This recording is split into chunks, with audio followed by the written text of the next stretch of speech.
නිරෝ family YouTube channel එකට ආදරයෙන් ඔයාලව පිළිගන්නවා. අද අපි අල රොටි හදන්න යන්නේ. මුලින්ම අල ටිකක් තඹ ගන්න. ඊට පස්සේ කැරට්, අල දෙකක්, ලේස් ටිකක්, පොඩි ලුණු ගෙඩියක්, කරපිංච ටිකක්, අවුමිරිස් කරන් 4-5ක් මේ විදිහට ලියා ගන්න. ඊට පස්සේ තඹගත්තු අල ටික සුද්ධ කරගන්න. මෙන්න මේ විදිහට තඹගත්තු අල ටික සුද්ධ කරගෙන භාජනයකට දාලා අපි ගෑනුපුවක් ආධාරයෙන් මේක පොඩි කරගන්න ඕන. මේ විදිහට අපි ගෑනුපුවක් ආධාරයෙන් පොඩි කරගමු. මොකද මේක මේ ටිකක් රස්නේ. දැන් තඹගත්තු ගමන් නිසා ටිකක් රස්නේ. අපිට ගෙදරදී කැරට්, ලේස්, ලුණු, කරපිංචාටින් තියෙනවනේ. ඒ නිසා අපිට මේක පහසුවෙන් ඉක්මනින්ම ගෙදරදී හදා ගන්න පුළුවන්. ඊට පස්සේ අපි ලුණු තේ හැඳ දෙකක් එකතු කර ගන්නවා. මම ලුණු එකතු කරගත්තේ මගේ රස අනුව. ඔයාලටත් පුළුවන් ඔයාලා කන ප්‍රමාණය අනුව ලුණු එකතු කරගන්න. අලත් එහෙමයි. අලත් වැඩිපුර එකතු කරගන්නවා නම් තවත් රසයි.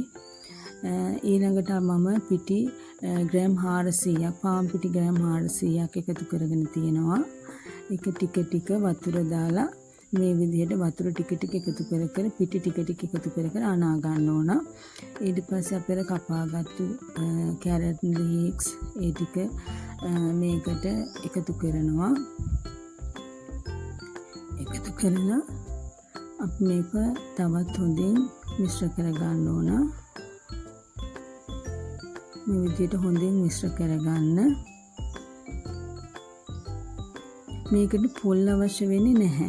ඒක තමයි මේකේ තියෙන මේ ලොකුම වාසිය. මොකද පොල් නැති අයට උනත් මේක හදන්න පුළුවන්. පොල් අවශ්‍ය වෙන්නේ නැති නිසා. ඊට පස්සේ අපි මේකට මේ උම්මලකඩ ටිකක් එකතු කරගන්නවා. උම්මලකඩ කන්න කැමති නැති අයට පුළුවන් තඹපු මාළු නැත්නම් කුකුල් මස් උනත් එකතු කරගන්න තමන්ගේ කැමැත්ත අනුව. මේ ඔක්කොම එකතු කරගෙන හොඳට මිශ්‍ර කරගන්න ඕන. හොඳට මිශ්‍ර කරගන්න මේ විදිහට. ඊට පස්සේ අපි පොඩි පොඩි බෝල හදාගන්න. ඒක මේ ඔයාලා හොඳට රවුම් කරලා බෝල හදාගෙන මේ විදිහට පිටි අතුරලා ඒක වඩා ගන්න.